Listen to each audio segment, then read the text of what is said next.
Hello friends, DG education online platform पर आप सभी का हार्दिक स्वागत है। जैसा कि आपको पता ही होगा, चेहरा देख के पता ही लग जाता है कि इतने दिन हो गए कि क्या पढ़ा रहे हैं। हमें सब्जेक्ट हम पढ़ रहे थे राजस्थान का भूगोल और लिखा हुआ भी आता है, तभी तो आपने आए हो। तो आप सभी का एक बार फिर से इस प्लेटफॉर्म पर ऑनलाइन के इस डीजी एजुकेशन ऑनलाइन प्लेटफॉर्म पर आप सभी का हार्दिक स्वागत है। देखो, अपना टॉपिक चल रहा था जो नदियाँ चल रही थी। एक नदियों का पार्ट हमने 3 पार्ट में डिवाइड करके पढ़ने वाले थे। उसमें से एक जो था अरब सागरीय नदियाँ, वो हमने पढ़ ली। अभी हमारी चल रही थी अंतःप्रवाही नदियाँ, जो अपने राजस्थान के टोटल 60% हैं वो वेटेज रखती हैं और 17% हैं वो हमने पढ़ ली। और कल पढ़ा है वो वापस हम रिवीजन करेंगे और फिर हम आगे बढ़ेंगे। कल मुझे पता है कि एक क्वेश्चन पूछा था जो आपने आंसर दिया होगा, ऐसा मेरे को लग रहा है। नहीं दिया तो अभी मैं बता दूंगा।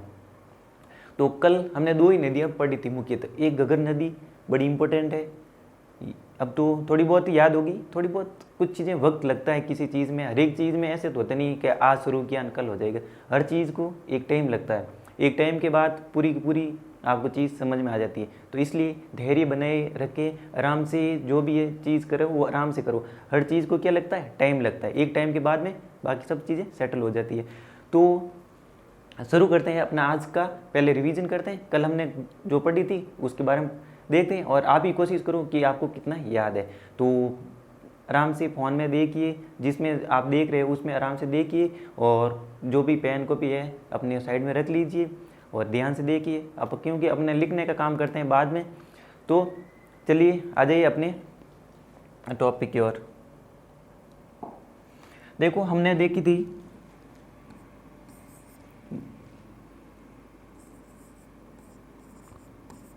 घग्गर नदी। घग्गर नदी जैसे मैं मैप बनाऊँ वैसे आपको नाम उसके याद आ जाने चाहिए कि हाँ यहाँ पे ये है।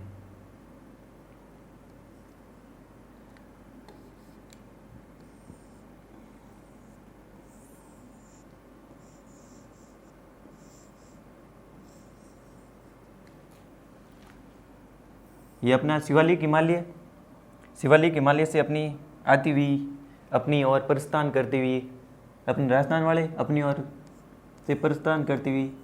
ये कालका हिल्स, मैं नाम नहीं लिखूंगा, जैसे जैसे मैं बना रहा हूँ चित्र आप याद करो। कालका हिल्स से अपने ये हिमाचल प्रदेश से आती हुई, हिमाचल प्रदेश के शिवालिक हिमालय कालका हिल्स से आती हुई पंजाब हरियाणा में से होती हुई अपने आती है राजस्थान में। राजस्थान में ये अपने एंटर हुई, कहाँ पे हुई एंटर, ऊपर श्री हनुमानगढ़, श्री गंगानगर और हनुमानगढ़ का क्षेत्र। तो एंट्री हनुमानगढ़ में, हनुमानगढ़ में अपने यहाँ पे कौन सा गांव आता है शुरुआत में, तलवाड़ा गांव, और टीबी तहसील में। यहाँ से अपनी एंटर हुई और एंटर होते ही यहाँ पे बना दी झील, तलवाड़ा झील। और फिर आगे चली अपने श्री गंगानगर, श्री गंगानगर से होती हुई पाकिस्तान में बोलते हैं ये इसका लास्ट स्टॉपेज होता है फोर्ट अब्बास तक। जब भी ज़्यादा पानी का फ्लो होता है तो लास्ट फोर्ट अब्बास तक ही जाता है। और देखो यहाँ पे बोलते हैं हम हकरा, पाकिस्तान बोलते हैं हकरा और स्थानीय नाम। और फिर यहाँ पे अपने जो हनुमानगढ़ में बोलते हैं इसे नाली या पाट, नाली या पाट कहते हैं। तो यहाँ पे स्थानीय भेड़ है उसकी नस्ल को भी बोलते हैं क्या, नाली, नाली बोलते हैं। और फिर हम देखते हैं यहाँ पे जो मर्दा है, मर्दा को भी बोलते हैं, जो चिकनी एवं उपजाऊ मर्दा है उसको बोलते हैं काठी या बग्गी बोलते हैं क्या, काठी एंड बग्गी। ये कब पढ़ा था, कल पढ़ा था। और देखा था कि यहाँ से अपने जैसलमेर में से एक पट्टी गुजरती है जिसे मैंने पहले भी बताया है, कल भी बताया है, जिसे हम बोलते हैं सरस्वती नदी। सरस्वती नदी के जलीय अवशेष लाठी सीरीज, लाठी सीरीज 60 किलोमीटर है ये। और ये अपने मुख्यतः घग्गर में देखी।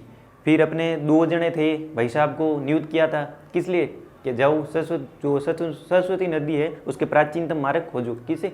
श्री राम वाड्रे और हनुमंत राय जी को नियुक्त किया था कि आप जाओ ढूंढ के लेके आओ सरस्वती नदी का प्राचीनतम मार्ग। वो गए थे और ढूंढा भी था और मिला भी था। क्या? ऐसे याद करो और कुछ चीज़ें ऐसे याद होती हैं। ये हमने देखी थी। फिर हमने देखी थी कि यहाँ पे अपने रबी गेहूँ कपास गन्ना वगैरह भी यहाँ पे बोया जाता है। फिर हमने सभ्यताएं देखी थी कि कौन कौन सी कालीबंगा पीलीबंगा सभ्यता यहाँ पे विकसित हुई थी। इतनी चीज़ें हमने देखी थी और कुछ चीज़ें और भी आपको याद आ रही होगी। फिर हमने देखी थी एक और नदी, और इसमें उस नदी से कंपेयर करते हुए, कौन सी? कांतली नदी से कंपेयर करते हुए इस नदी में हमने देखा था क्या ये भारत की सबसे बड़ी है अंतःप्रवाही नदी और अपनी आती है कांतली नदी। कांतली नदी के बारे में देखेंगे।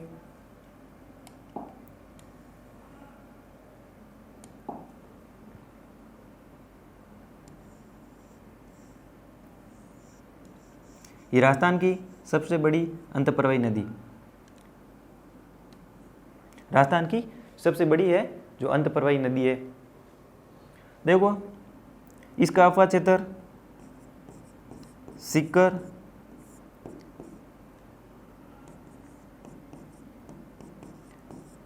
कांतली नदी, सीकर एंड झुंझुनू। ये सीकर के खंडेला हिल से प्रारंभ होती है, ऊपर की ओर जाती है झुंझुनू में।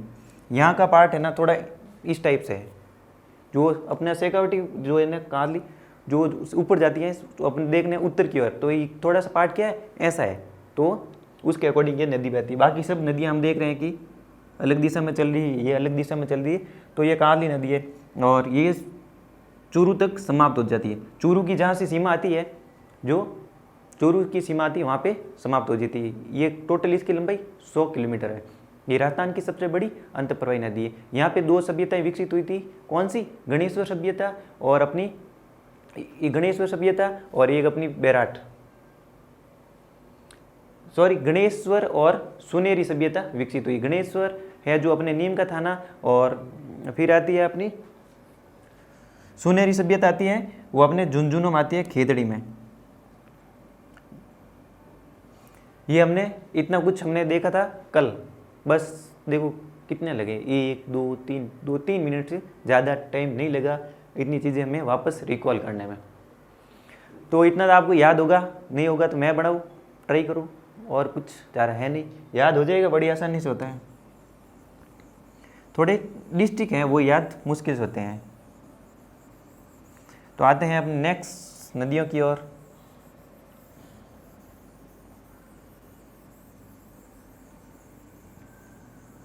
अभी हमारी अंतःप्रवाही नदियाँ ही चल रही है, कोशिश करेंगे आज उनको पूरा कर देंगे। 2 हो गई। तीसरी नदी अपनी साबी नदी या साहिबी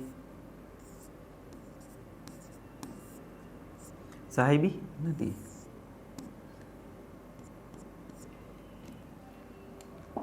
ये हम नदी अपनी नेक्स्ट है अंतःप्रवाही नदी। ये अपनी नदी, इसका देखेंगे सबसे पहले जो उद्गम पॉइंट है वो कहाँ से होता है।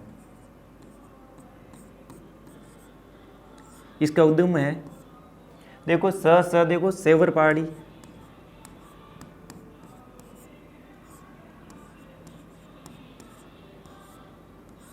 सेवर पहाड़ी,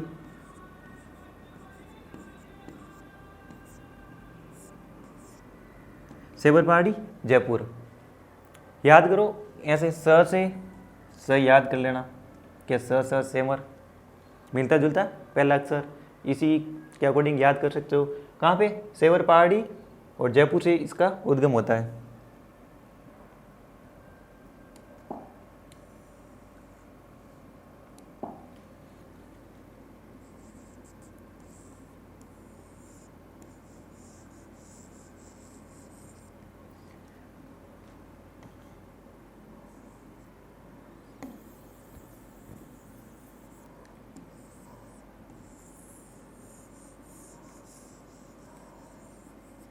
देखो जयपुर, यहाँ पे मान लो जयपुर है,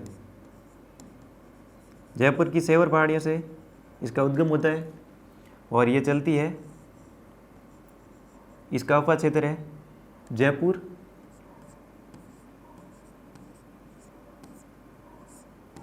एंड अलवर, जयपुर एंड अलवर। तो ये जयपुर से चलती है अलवर तक, जयपुर से अलवर तक।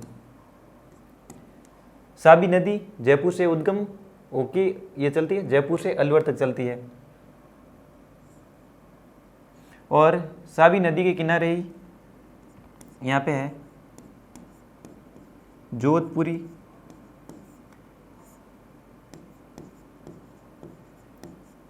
जोधपुरी सभ्यता विकसित हुई है, जो है अपने यहाँ पे हाथी दांत के अवशेष मिले, हाथी दांत के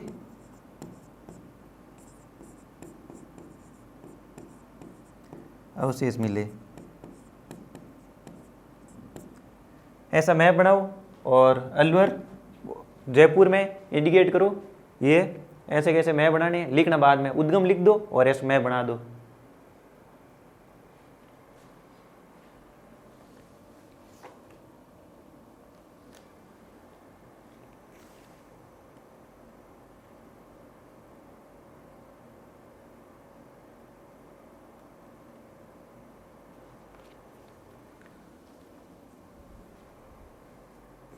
मैं बना दिया होगा, देखो अभी साथ में मैं बनाऊँ ताकि आराम से याद हो जाए।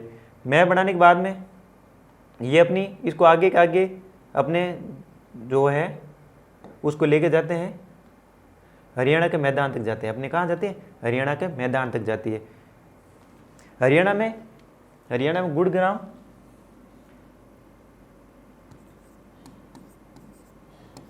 मैप अच्छे से बना लेना।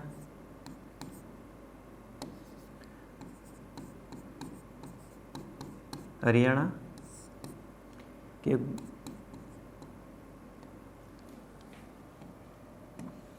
इसको बनाना है हरियाणा के गुरुग्राम तक।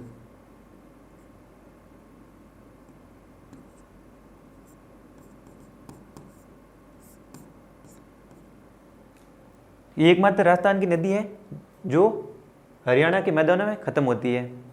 दो नाम है, साहिबी नदी है, उद्गम सेबर पहाड़ी जयपुर, और जयपुर अलवर जोधपुरी सभ्यता इस पे विकसित हुई थी। और हाथी दांत के अवशेष यहाँ से प्राप्त होते हैं। कहाँ से? जोधपुरी सभ्यता से। और जोधपुर मत ले लेना, ये जोधपुरी है वो जयपुर में, जोधपुरी सभ्यता कहाँ है? जयपुर में। तो ये पीछे लिखा हुआ है। और ऐसा कैसे मैप बनाना है आपको, ये देखो, इसके जो लिखो बाद में उसमें मैप बना लेना, या पहले भी बना सकते हो। उद्गम पहाड़ियाँ लिख के और फिर अफवाह क्षेत्र जयपुर अलवर, और फिर उसके नीचे मैप बना देना। राजस्थान की वो नदी जो हरियाणा के गुड़ग्राम में समाप्त होती है। यहाँ पे जोधपुरा सभ्यता है जो जयपुर में, और जोधपुर से जोधपुर नहीं लेना है, जोधपुर सभ्यता है वो जयपुर में विकसित हुई थी, जहाँ हाथी दांत के अवशेष प्राप्त हुए। फिर हम नेक्स्ट देखेंगे। इतना कुछ समझ में आ गया होगा। फिर हमारी नेक्स्ट नदी है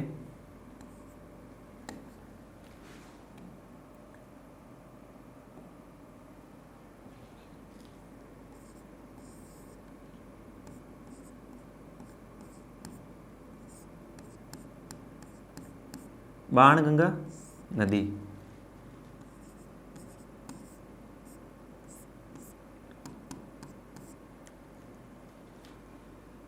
उद्गम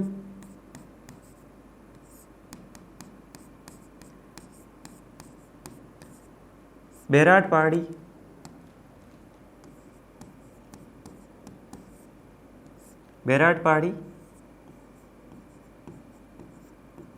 जयपुर।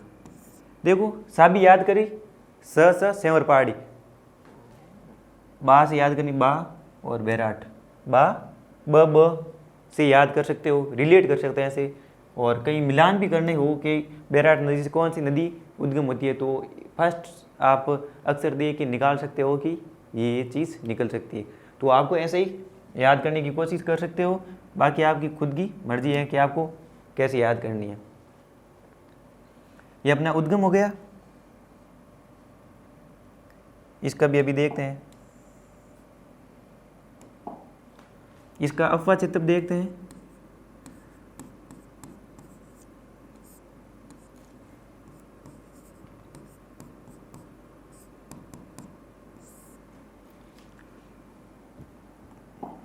अफवाह चित्र मैप के अकॉर्डिंग देखेंगे।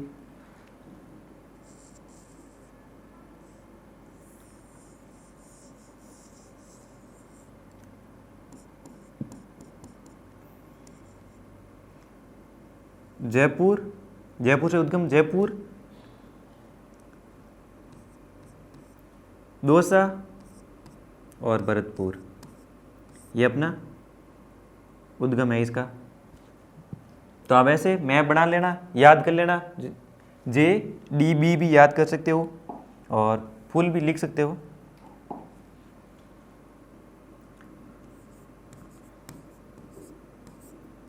जयपुर, दौसा, भरतपुर,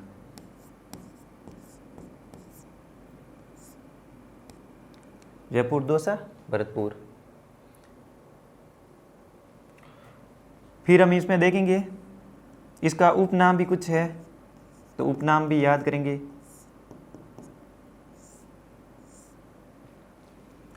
इसको बोलते ताला नदी। ताला नदी क्यों बोलते हैं कि इसकी एक सहायक नदी भी हुआ करती थी, उसका नाम था ताला नदी। तो उसके संदर्भ में इसको नाम दिया कि इसका नाम भी अब धीरे धीरे चीज़ें बदलती रहती है, कुछ शब्द अपने उच्चारण के अनुसार हम ले लेते हैं, कुछ तो लिखे हुए तो बुक्स में अलग रहते हैं, फिर हम याद कुछ अलग कर लेते हैं और फिर धीरे धीरे अपने क्या दिनचर्या में आ जाती है। वैसे वैसे ही पहले ताला ताला नदी करते हैं, उसकी सहायक नदी के अकॉर्डिंग इसको भी ताला नदी बोलना लग गए। फिर इसको अर्जुन की गंगा,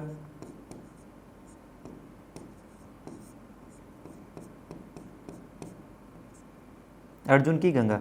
अर्जुन की गंगा क्यों कहते हैं कि अर्जुन ने अपने बाण से इस बाण गंगा का जो इसका उद्गम हुआ था, कि अर्जुन ने बाण चलाया था तब वहाँ से ये गंगा नदी उद्गम हुई थी, तो इसके बोलते हैं, इसलिए बोले अर्जुन की गंगा।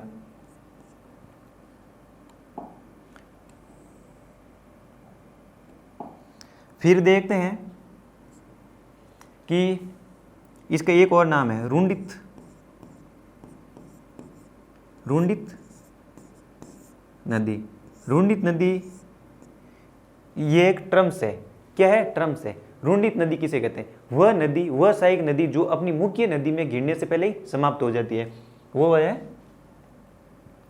अपनी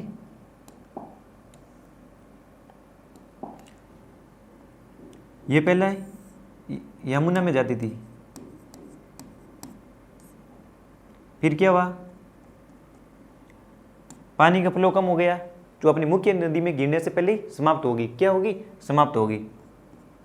मुख्य नदी में गिरने से पहले ही समाप्त होगी, तो इसे बोलते हैं रुंडित नदी। डिहाइड्रेट रिवर बोलते हैं। अपने वे सहायक, डेफिनेशन बोलता हूँ, वे सहायक नदियाँ जो अपनी मुख्य नदी में गिरने से पहले ही समाप्त हो जाती है, उसे बोलते हैं रुंडित नदी। इसलिए बाणगंगा मैदान नदी को हम बोलते हैं रुंडित नदी बोलते हैं।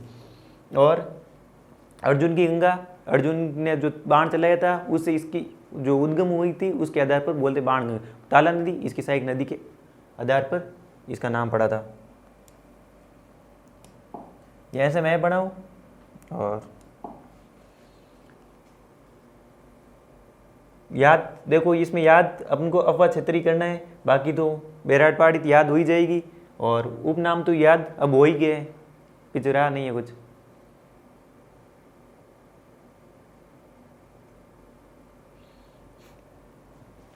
फिर इसमें बताता हूँ यहाँ पे, और नेक्स्ट है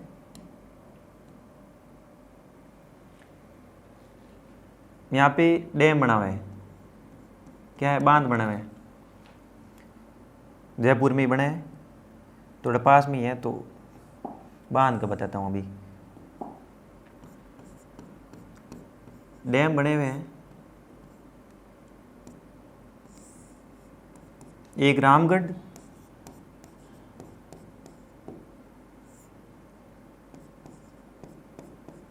रामगढ़ बांध, दूसरा है अनजान।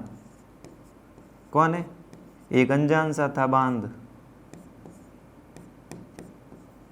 देखो रामगढ़ जो है वो अपने जयपुर में ही है,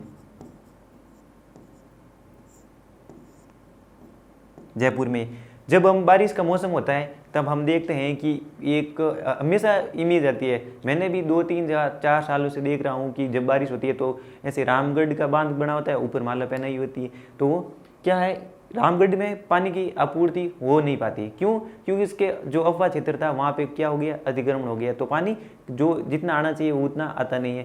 कि ऐसे बना दिया पानी की कुछ स्टोरेज होता नहीं, तो क्या काम का ये। इसके आधार पर ये रामगढ़ बांध है वो अपना जयपुर में, और अनजान बांध है, अनजान है कहाँ पे, बांध खुद अनजान है कि मैं कहाँ पे हूँ। तो अभी बताते हैं इसको, भरतपुर में। कहाँ पे है? भरतपुर में। अनजान बांध है भरतपुर में, जो बाणगंगा नदी पे बना हुआ है। और यहीं से अब क्या है, रामगढ़ में भी नहीं आता तो अनजान में। देखो करौली में, करौली में ये जो अपने यहाँ से एक गंभीर नदी निकलती है। कौन सी?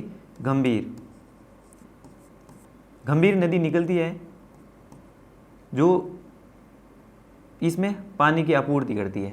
गंभीर नदी है जो इसमें पानी, जो पांचना बांध बना हुआ है करौली में पांचना बांध। उसमें पांचना बांध से अपने क्या होते हैं, पांचना बांध है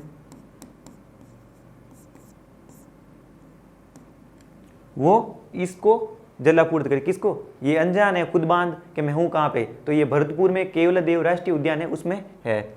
अगर इसमें भी पानी कम पड़ जाए, क्या पड़ जाए, पानी कम पड़ जाए,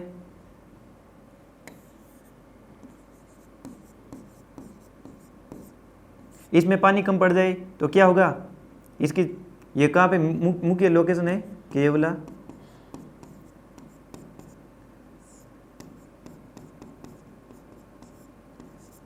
केवलादेव राष्ट्रीय उद्यान में है।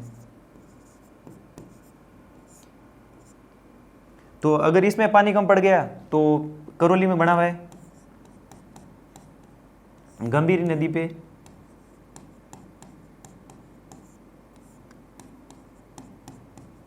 पांचना बांध, जो मिट्टी से बना सारोदी डैम है, बड़ा है। ये गंभीर नदी भी बना है, ये गंभीरी नदी,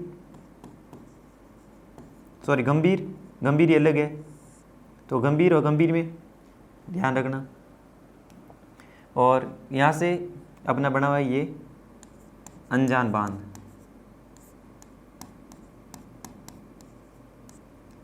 ये यहाँ से पानी को जलापूर्ति करती है। अगर अनजान बांध में पानी कम पड़ जाए, ये यमुना नदी में जाती है। अपनी राजस्थान की दो ही नदी है जो सीधी डायरेक्ट यमुना में जाती है, एक गंभीर है और एक अपनी चंबल नदी है। दो ही अपनी नदियां हैं जो राजस्थान की जो सीधे अपने यमुना नदी में अपना पानी है वो डिस्चार्ज करती है। कौन सी? एक चंबल, एक अपनी ये गंभीर, अभी हमने देखी है। इसकी भी ये पढ़ेंगे बंगाल की खाड़ी में आराम से, तो तब हम याद कर लेंगे इसको। यह है अनजान बांध में जलापूर्ति करती है। तो अगर इसमें पानी की कमी हो जाती है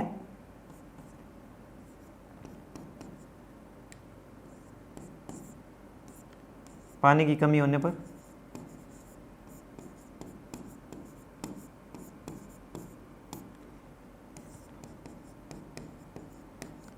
जलापूर्ति पांचना बांध से, पांचना बांध करौली में। ये था अपना मैटर कुछ बाणगंगा नदी का। और ऐसे मैप भी बना सकते हो और ऐसे सीधे लिखो तो ये सीधा लिखा हुआ है। देखो बाणगंगा नदी, बैराट पहाड़ी जयपुर दौसा भरतपुर, JDB ऐसे भी, JDB ऐसे भी याद करें। अर्जुन की गंगा याद करवाया था, ताला नदी याद करवाया, रुंडी नदी। वे सहायक नदियां जो अपनी मुख्य नदी में गिरने से पहले समाप्त हो जाती है वह है रुंडित नदी, डिहाइड्रेट रिवर। इसको 2012 में बाणगंगा नदी को 2012 में इसको क्या क्या कि इसको रुंडित नदी का दर्जा दिया गया। तो आप लिख सकते हो 2012 में बाणगंगा नदी को जो अपना रुंडित नदी है उसका दर्जा दिया गया। बांध परियोजना रामगढ़ बांध जयपुर में, अनजान है बांध कहाँ पे है कि मैं भरतपुर में, भरतपुर में केवलदेव राष्ट्रीय उद्यान, आगे लिख लेना केवलदेव राष्ट्रीय उद्यान कहाँ पे है, अनजान है बांध कि मैं कहाँ पे हूँ, तो हम पता कर लेंगे कहाँ पे है, केवलदेव राष्ट्रीय उद्यान में। देखो अनजान बांध भरतपुर में स्थित केवलदेव राष्ट्रीय उद्यान।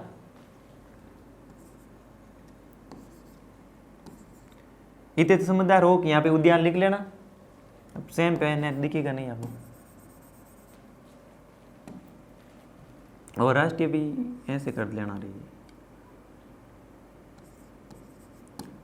राष्ट्रीय उद्यान में जल आपूर्ति होती है। अगर अनजान बांध में भी अगर पानी की कमी हो जाती है तो पीछे बैठा अपना पांचना बांध है जो गंभीरी नदी पे है, जो जल आपूर्ति बोलते कि अनजान तू है, तू अनजान तो भली है पर तू टेंशन मत ले, मैं तेरे पीछे पांचना हूँ। किस पे, गंभीर नदी पे बना हुआ है। तो क्या चीज़, गंभीर सीधी अपनी यमुना नदी में पानी डिस्चार्ज करती है, दूसरी है चंबल नदी जो अपनी सीधी यमुना नदी में जाती है।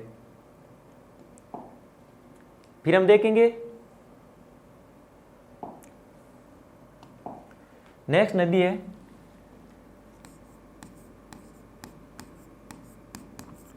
रूपा रेल। कौन सी रेल, रूपा रेल नदी, और जिसे बोलते हैं वरा नदी। दो नाम है, रूपा रेल और वरा नदी।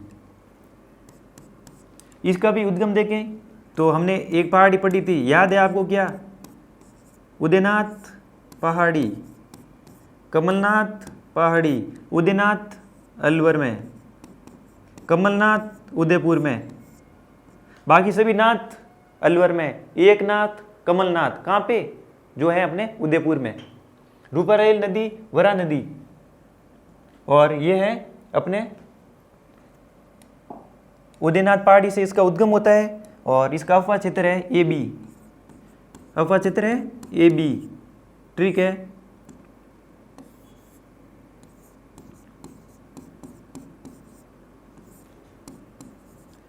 अफवाह क्षेत्र है A B.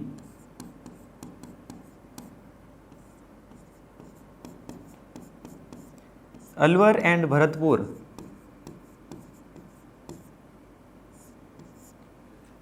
Alwar and Bharatpur, Ruparel या वरा नदी, उदयनाथ पहाड़ी, अलवर, अफवाह क्षेत्र A B, Alwar and Bharatpur, Alwar and Bharatpur. तो इसको ये अपनी उदयनाथ पहाड़ी, अलवर,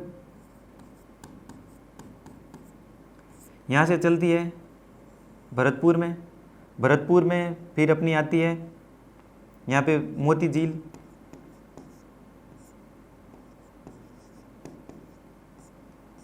मोती झील में क्या करती है, पानी को अपना डिस्चार्ज करती है और मोती झील का निर्माण करती है।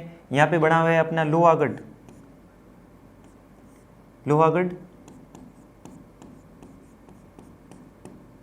किला बना हुआ है, भरतपुर का किला वो बना हुआ है।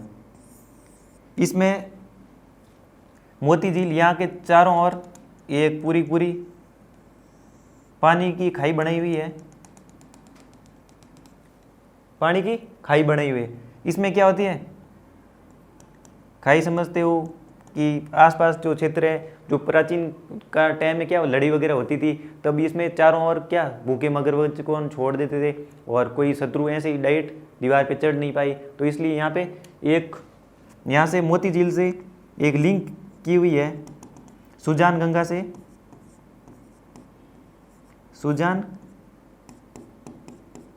सुजान गंगा से एक चैनल बनाया हुआ है, क्या है, सुजान गंगा चैनल, जिसके माध्यम से पूरा लोहागढ़ किला है उसमें पानी जल आपूर्ति करता है। और मोती झील के संदर्भ में देखें तो ये भरतपुर की सिंचाई के लिए प्रमुख है। पहले पेयजल के लिए थी, क्या, वक्त के साथ भरतपुर की जीवन रेखा, इसको बोलते हैं भरतपुर की जीवन रेखा का इसका दर्जा दिया गया मोती झील को, जो इसका मुख्य काम है, सिंचाई का कार्य है। और यह किस में, इसे किसे रूपारेल या नदी आती है, इसमें पानी डिस्चार्ज होता है, फिर सुजान गंगा कनेक्ट की हुई लोहागढ़ से और इसमें जल आपूर्ति करती है। ये अपनी रूपारेल या वरा नदी है। ऐसे भी आपको मैप डायग्राम बनाना है कि यहाँ से ऐसे, और पीछे लिखा हुआ है थ्योरी में, मैप बनाओगे तो चीज़ें आसानी से याद होगी, 1000 बार मैं बोल चुका हूँ। तो देखो याद करने का ट्रिक, उदयनाथ पहाड़ी हमने पहले पीछे याद की हुई है, पिछली क्लास में याद की थी जब हमने क्या पढ़ी थी, जब हमने अरावली पढ़ी थी। तो अब हमने कंपेयर करे कमलनाथ पहाड़ी उदयपुर, मैं बार बार बोलता हूँ ताकि आपको याद हो जाए। सॉरी, कमलनाथ है अपने उदयपुर और बाकी नाथ अपने सारे सारे अलवर में। तो ये चीज़ ऐसे कैसे, और इसका ट्रिक है अलवर एंड भरतपुर। अलवर में तो ये शुरू होती है और भरतपुर मोती झील से आप याद कर सकते हो। ये लिखा हुआ है वरा रूपारेल या नदी या वरा नदी, उदयनाथ पहाड़ी अलवर क्षेत्र, अलवर एंड भरतपुर। यहाँ पे नोहा सभ्यता, बाकी सारी सभ्यता देखी तो यहाँ पे नोहा सभ्यता है, भरतपुर में विकसित हुई, सीकरी बांध बना हुआ है भरतपुर में, और मोती झील में जल आपूर्ति करती है वरा नदी। और वो सुजान गंगा आप खुद लिख लेना कि सुजान गंगा यहाँ से एक चैनल निकाली गई है, किसे, मोती झील से, जो लोहागढ़ जल में, जो लोहागढ़ किला है उसमें जल आपूर्ति करती है, ऐसे लिख सकते हो। सुजान, जो मैंने एक्स्ट्रा लिखा हुआ है इसमें नहीं लिखा हुआ, सुजान गंगा को आप खुद लिख लेना। फिर आती है अपनी एक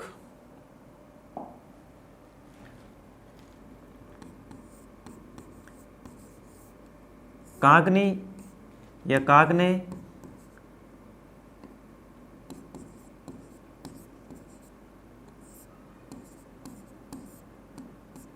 कांकनी ये काकने नदी है, ये जैसलमेर में है। जैसलमेर में किसमें, जैसलमेर में, जैसलमेर में ऐसे जैसलमेर में बनाना है। और जैसलमेर में ये बुझ झील है, बुझ झील का निर्माण करती है। बुझ झील कहाँ पे है, जैसलमेर में। ये मीठे पानी की झील है, याद रखना।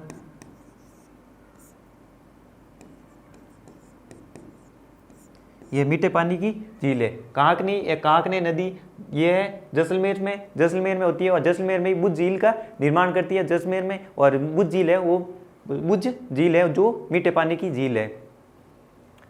इतनी थी इसमें, और आगे और देखेंगे। फिर हम 2-4 को साथ में देख लेते हैं, ध्यान से देखिए। सांबर लेक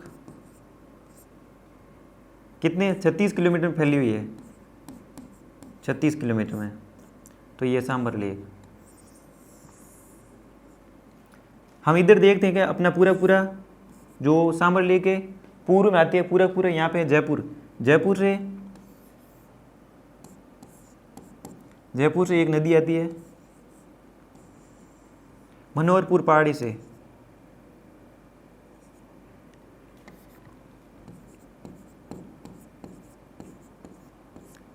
मनोहरपुर पहाड़ी जयपुर, यहाँ से एक नदी आती है मेंथा या मेंढा, मेंथा या मेंढा नदी आती है, जो जो कहाँ से आती है, जयपुर के मनोहरपुर पहाड़ी से ये उद्गम होती है और अपने सांबर झील में विलीन हो जाती है। जयपुर मनोहरपुर पहाड़ी। फिर आते हैं ऊपर की साइड में, देखें तो ऊपर की साइड में अपना है सीकर।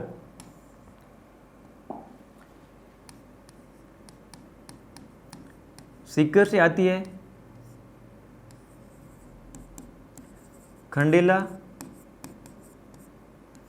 कौन सी, खंडेला नदी, जो सीकर से उद्गम में होते, खंडेला पहाड़ी से उद्गम होती हुई ये आती है अपने विलीन किस में होती थी, सांबर नदी में। फिर इधर की साइड में आते हैं तो इधर आता है अपना नागौर।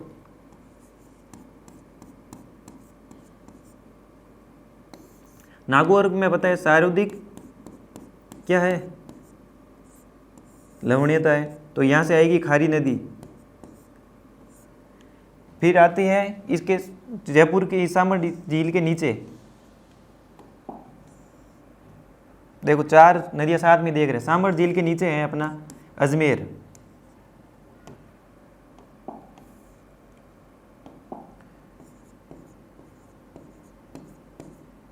अजमेर, अजमेर से आती है, अजमेर के किशनगढ़ पहाड़ियाँ से आती है।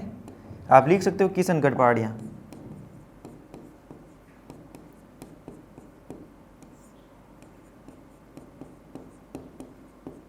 किशनगढ़ पहाड़ियाँ से आती है रूपगढ़ नदी।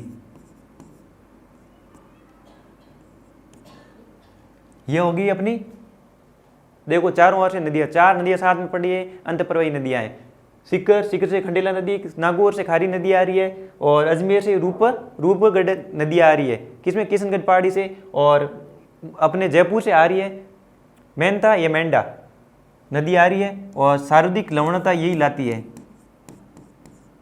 सर्वाधिक लवणता यही लेती है, क्योंकि ये सबसे ऊपर से आती है, सर्वाधिक अवसाद अपने साथ लेके आती है, तो सर्वाधिक लवणता यही लाती है। फिर हम देखते हैं कि चारों ओर हमने एक टर्म्स देखी थी। कब देखी थी? जब हमने कुछ ऐतिहासिक नाम देखे थे, उसमें बालसन टर्म्स देखी थी। क्या थी? बालसन, बालसन। मरुस्थल में, मरुस्थल में जो चारों ओर से पहाड़ियों से घिरा हुआ है उसे बोलते हैं, जो चारों ओर पहाड़ियों से घिरा हुआ है निम्न बेसिन को हम क्या बोलते हैं? बालसन बोलते हैं। ये मैंने पीछे पढ़ाई हुआ है। फिर भी कोई चीज़ आती है, बार बार ऐसे पढ़ा हूँ, 2-3 बार आगे आपके कानों में से या आंखों के आगे से गुजरेगा तो आपको चीज़ें याद होगी। बालसन ये पढ़ाए। फिर हम देखते हैं कि चारों ओर से नदियाँ आ रही है, तो ये है केंद्रीय केंद्रीय, बीच में केंद्र हो गया, प्रतिरूप है किसका? सांबर है, जो नदियों का प्रति केंद्र रूप है। आगे लिखा हुआ है, ऐसे आप मैप बनाना, याद हो जाएगी आपको चीज़ें। और आगे लिखा हुआ भी है, पर ये मैप जरूर बनाना, मैप सारे के सारे बनाने हैं, थ्योरी के अकॉर्डिंग कर लेना। ये अपनी है कांकनी, कांकने, मसूरदी, स्थानीय नाम है, स्थानीय नाम लिखना है मसूरदी है, ये लोकल नेम है वहाँ का, किसको?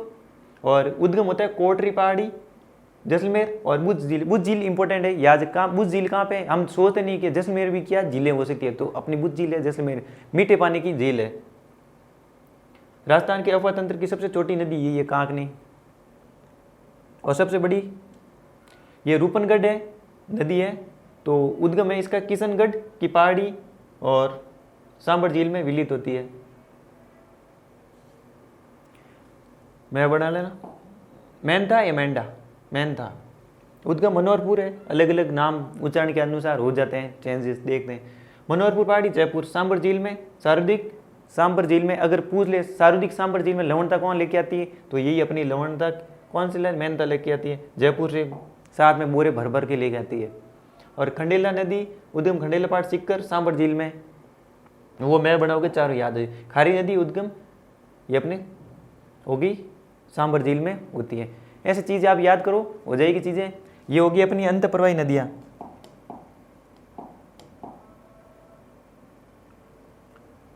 ऐसे कैसे मैं बनाना,